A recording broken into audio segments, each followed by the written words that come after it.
2024 ఎన్నికల్లో పార్టీ సాధించిన విజయం అసామాన్యం. 93% స్ట్రైక్ రేట్, 57% పైన ఓటు షేర్తో కొత్త చరిత్రను సృష్టించాం.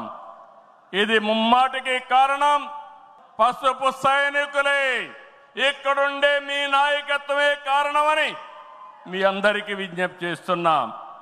మీరు చేసిన పోరాటాలే నేటి అధికారం, మీ త్యాగాలే నేటి ఈ స్థానం. ఇది కాకుండా సమయానుకూలం మనం ఎప్పటికప్పుడు స్ట్రాటజీ కూడా ఆలోచించినప్పుడు జనసేన బీజేపీ పొత్తు పెట్టుకొని ఎన్డీఏ ఏర్పాటు చేసుకున్నాం.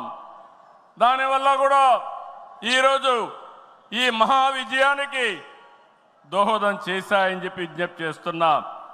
ఏమీ ఆశించకుండా దశాబ్దాలుగా ప్రతి గ్రామంలో జెండా మోస్తున్న కార్యకర్తల వలనే మనం ఇక్కడున్నాం. నేనే కాదు, ప్రతి ఎమ్మెల్యే, ప్రతి ఎంపీ, ప్రతి మంత్రి గుర్తించుకోవాలి. 43 ఏళ్ల ప్రస్థానంలో దేశంలో ఏ పార్టీ ఎదుర్కొన్నటువంటి సంక్షోభాలు పార్టీ ఎదుర్కొన్నాం.